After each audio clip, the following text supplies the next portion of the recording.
Red Bull have been found guilty of breaking F1's strict cost cap rule last season. Mercedes trackside engineering director Andrew Shovlin has disagreed with Christian Horner's claim that the team's budget cap overspending did not lead to extra car performance.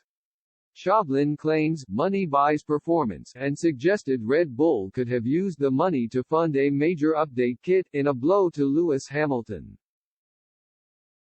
Speaking in a press conference, Shovlin said, "There are lots of numbers like the £1.8 million and numbers that you're quoting.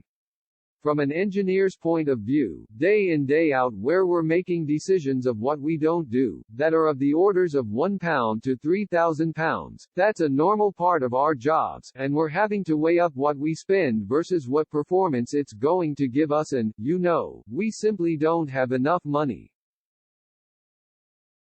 You've got to choose where it goes very carefully. So it's very difficult to put a lap time on it, but the reality is that money buys performance. In terms of the cost of an update kit that could easily be a major update kit, Red Bull were found guilty of breaching the budget cap by £1.8 million, $2.20 mil. But the FIA has confirmed the overspend would be just £432,000, 50 cents mil, if Red Bull had processed their taxes correctly.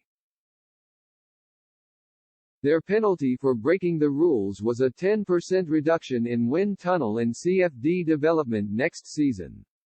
The FIA has also slapped the team with a hefty £6.4 million $7 mil fine. However, Horner hit back at the punishment as a draconian measure ahead of the weekend. He also reiterated the team had gained no performance advantage from breaking the cap.